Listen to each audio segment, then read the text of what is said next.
Bien, ya estamos de vuelta, son las 10 de la mañana con 32 minutos y le hemos informado acerca de lo que dijo la ministra Isquia Siches, ahora vicepresidenta de la República, y anunció que van a recomendar al presidente Gabriel Boric extender nuevamente el estado de excepción en la macrozona sur. Hoy vamos a conversar de este y otros temas relacionados con el ex ministro del Interior, Rodrigo Delgado, a esta hora. ¿Cómo está, Rodrigo? Buenos días.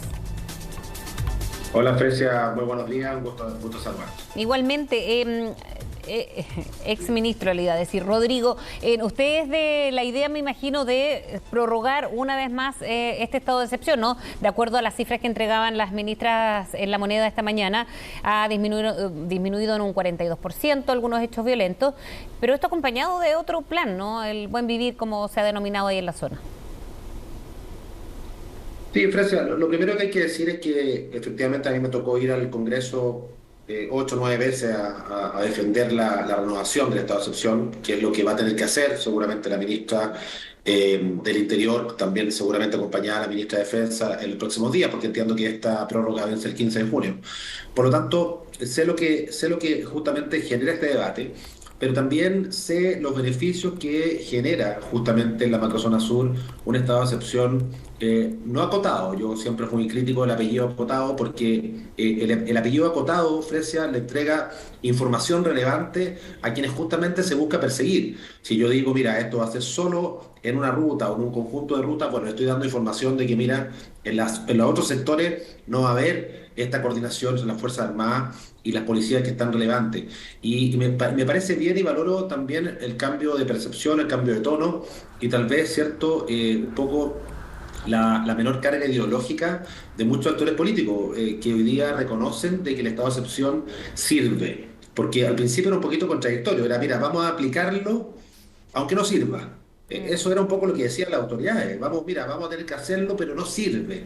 Entonces la señal a las personas que necesitan vivir en paz, que necesitan trasladarse, utilizar cierto su vehículo, cosechar, sembrar, etcétera, en la macrozona sur, es un mensaje contradictorio, pero también muy contradictorio seguramente para el interior también de las filas de las Fuerzas Armadas y las policías. Cuando alguien dice, mira, te voy a mandar a hacer una pega, pero no sirve, la verdad es que la motivación inicial de la partida de ese tipo de acción, por supuesto, que es cuestionable. Ahora, ¿y le parece cuestionable esto acotado que usted dice que ha sido crítico a que tenga este apellido, pero que de todas maneras ha tenido el efecto, ¿no?, que se espera? Porque si bien dicen las ministras, no es una medida única, sino integral con otras del buen vivir, también va acompañado con estas cifras, siendo acotado. ¿Cree usted que de todas maneras esto ha sido quizás una decisión óptima u oportuna en la medida que también ha tenido efectos? Lo de acotado fue más bien comunicacional, a mi juicio. Yo creo que en el territorio, en el compromiso de las Fuerzas Armadas, del Ejército, de los infantes de Marina, ¿cierto?, de Carabineros, de la PDI, en el compromiso real en el territorio, creo que ahí no hay términos medios. Ellos están tremendamente comprometidos, me tocó verlo, me tocó vivirlo, me tocó estar con ellos y sé de su compromiso. Por lo tanto, creo que el acotado fue más bien un guiño ideológico a algunos sectores que a lo mejor les ponía nervioso esto de tener un estado de excepción, pero con el tiempo, Fresia se han dado cuenta de que es una medida que es razonable, acompañada de otras.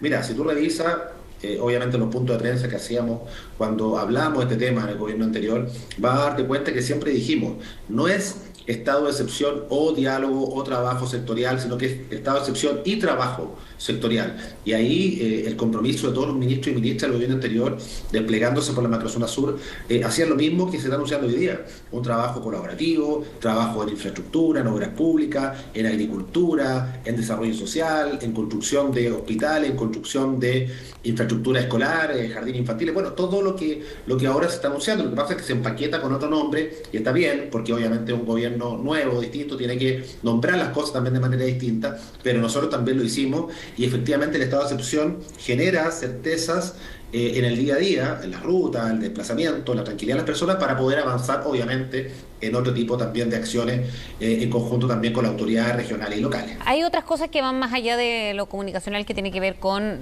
actos concretos como presentar querellas. Algunos decían y pedían al gobierno de presentar una querella contra Yaitul, ahora Huenchunao, que son fundadores de la CAM, ¿no? Y ellos, por diversos motivos, ya Yaitul fue específicamente le pedían desde algunos sectores, Rodrigo, presentar esta querella porque llamaba a armarse, no al diálogo, etcétera, y ahora esto de tomarse los colegios de la macrozona sur. ¿Esto debiese ir acompañado de querella, considerando que el gobierno lo ha descartado porque dice que ya hay algunas acciones judiciales que casi que cumplirían lo mismo que una querella por estos dichos? Yo, Florencia, creo que las señales son tremendamente importantes y creo que hay que presentar las querellas para dar, además de, por supuesto, un trámite administrativo con respecto a lo que puedan significar las investigaciones que de ahí surjan. Yo creo que también es importante dar señales de fortaleza. Y por eso yo creo que se ha ido avanzando en el lenguaje, creo que hay que reconocer, creo que el gobierno en estos 3 meses ha ido avanzando justamente en esas señales. Al principio fueron muy débiles, o sea, cuando se habla de retirar las querellas como casi la primera medida, ¿cierto? Los indultos, también como una primera medida, ¿cierto? De este nuevo gobierno, me parece que eran mensajes absolutamente contradictorios. Creo que tanto el gobierno como también muchos alcaldes oficialistas, hoy día oficialistas, antiguamente oposición, y parlamentarios también, hoy día oficialistas, han ido cambiando el tono, han ido entendiendo de que es importante dar señales. Pero me sigue preocupando, por ejemplo, lo que dice el presidente de la República, ¿cierto? El día de ayer, cuando le preguntan justamente por los dichos con respecto al tema de lo que tú me planteas de la toma de colegio, o tomarse los colegios, ¿cierto? Desde el punto de vista más ideológico. Y él dice, no puedo responderle a cualquier persona. Bueno, no es cualquier persona quien lo manifestó. Es una persona que constantemente hostiga, enfrenta, desafía al Estado, no solamente el Estado, sino que el Estado de Derecho también, en la macrozona sur, y creo que sí vale la pena responderle con dureza a esas personas, con firmeza, tanto en las palabras, que generan realidad, por supuesto, como también la acción administrativa. Pero yo no sé si vio en esa entrevista a Huenchuinao que fue en los últimos días, y él habla también de esto, materia ideológica, cultural del pueblo mapuche, que los colegios dicen fueron algunos de los negacionistas. Ahí no tendrá un punto respecto a lo que se le ha quitado a la cultura de los pueblos originarios en esa zona, más allá de las decisiones que ha tomado el gobierno, sino que tiene un punto el argumento de haber desculturizado el pueblo mapuche? Las reivindicaciones, Fresia, son válidas, las reivindicaciones territoriales, las reivindicaciones culturales, las reivindicaciones, si se quiere, ideológicas, todas las reivindicaciones son igualmente válidas. El tema está cuando la reivindicación se cruza con la violencia, el tema está cuando se toma la reivindicación para con ese paraguas, desde ahí cometer ilícito, delito o desafiar al Estado o el Estado de Derecho. Yo creo que en el tiempo, tanto entrando en materia, lo que tú me preguntas, el Ministerio de Educación, transversalmente, los distintos gobiernos de los últimos 20 años tal vez, han hecho acciones concretas justamente en materia de educación multicultural, ¿cierto? Incorporando obviamente distintos aspectos que son relevantes para los distintos pueblos originarios. Que se puede hacer más, por supuesto, pero es distinto utilizar un lenguaje, ¿cierto?, en donde, mira, sentemos una mesa, necesitamos avanzar más en este tema, a decirlo de manera desafiante. Yo creo que también hay que entender cómo se dicen las cosas, quién la dice, qué historial tiene quien la dice, y por supuesto, desde ahí cómo se construye también una realidad más pacífica o finalmente más violenta. ¿Y debiese haber una acción así directa como lo que yo le preguntaba de presentar querellas, por ejemplo, contra estos dirigentes de la CAM? Bueno, cuando lo amerita, por supuesto que sí, no tengo el fondo exactamente, pero sí cuando hay amenazas al Estado, cuando hay amenazas a la tranquilidad o se incita, ¿cierto?, a la violencia o al odio, por supuesto que siempre va a ameritar algún tipo de querella. Habría que estudiarlo, obviamente, cuál de ellas puede ser posible, pero creo que aquí todos tenemos que hacer un esfuerzo. Nosotros, por lo menos, y este gobierno también lo hace con bastante claridad, cuando se dice que va a haber un estado de excepción, nosotros también lo decíamos. No es la única solución, no es lo que quisiéramos permanentemente, pero aquí quienes tienen las armas, quienes desafían con armas al Estado permanentemente, no están esperando una noticia con respecto a la nueva constitución o a las pensiones o a la seguridad social. No, hay gente que lo que quiere es correr el Estado de ahí, del territorio, para ellos reemplazar al Estado. Y eso es muy complejo. Entonces, cada vez que alguien haga algún tipo de manifestación al respecto, creo que hay que responder transversalmente y como país con firmeza al respecto.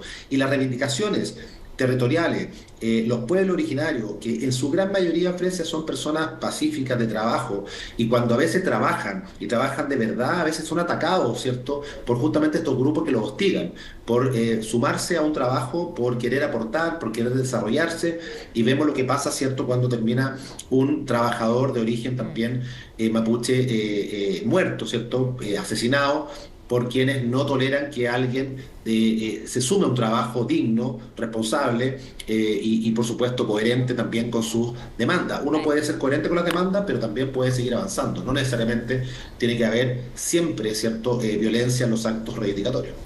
A propósito de armas, Rodrigo Delgado le quería preguntar acerca de una iniciativa de diputados del Partido de la Gente. Ellos proponen reformar o un proyecto de reforma constitucional para el porte o que busca consagrar el derecho a portar un arma. ¿Usted está de acuerdo con eso?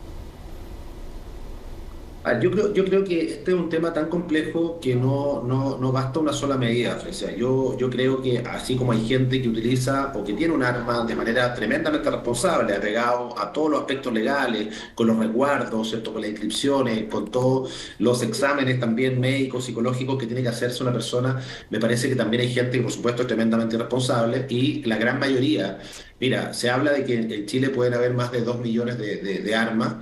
Un tercio de ellas serían inscritas y el resto serían armas que ingresaron de manera irregular o por los números de serie borrados, o estas famosas armas que nosotros también denunciamos tanto en nuestro gobierno, armas que ingresan a Chile con fogueo y son modificadas. Por lo tanto, hay que entender que el problema no es solo tener un arma de manera responsable. Ojalá que la gente que tenga un arma sea todo muy responsable. Si el problema está en las armas, que están en las manos equivocadas justamente de quienes quieren cometer ilícitos con ellas. Entonces, son dos planos distintos. Esta propuesta apunta a las personas responsables, a las personas que a lo mejor quieren disuadir o protegerse y que la van a utilizar solo en un contexto de extrema Entonces, necesidad. ahí, Pero ¿qué hacemos con el resto de la gente que está expuesta lamentablemente a armas en la población, en claro. lugares donde viven, en la esquina, relacionada a la droga, a la violencia? Ese es el problema del uso de las armas indiscriminadas, ¿Y el no cero tanto el armas en uso del Chile, arma de qué es lo personas. que propuso el presidente en la cuenta pública? Que va en una línea muy distinta a lo que están planteando desde el Partido de la Gente.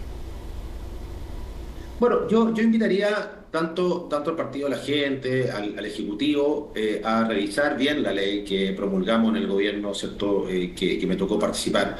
Hace algunos meses atrás se promulgó la ley de control de armas, después de 14 años, lo hablamos, creo, Fresia, contigo en este mismo programa, y la verdad es que me parece que fue excesivo la cantidad de años de su tramitación, pero eso nos permitió, al final del trámite de la ley, Fresia, incluir algunas indicaciones, por ejemplo, de las armas que ingresan a Chile como fogueo son modificadas, o incluso algunas que se están imprimiendo en 3D, porque tú sabes que hoy día pueden imprimir Sí, partes, claro. piezas, las compran.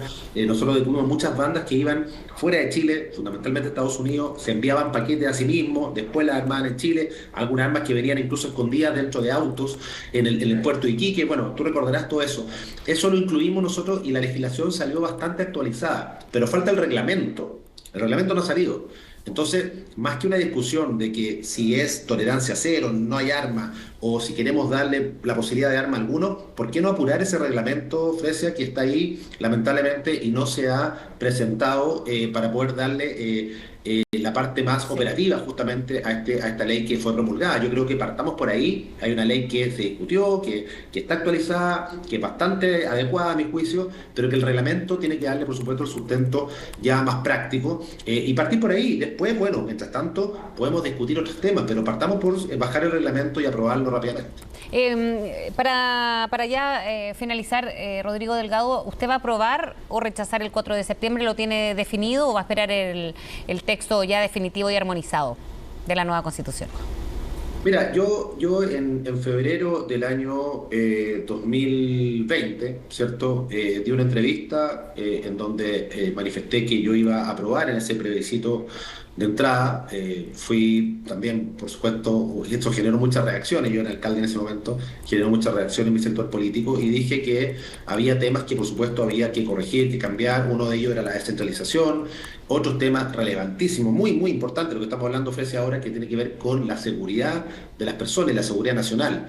Creo que este borrador hasta ahora está en deuda en esos aspectos. Por lo tanto, mi apruebo de ese momento no refleja hoy día lo que yo hubiese querido como O sea, consecuencia de ese rechaza. apruebo.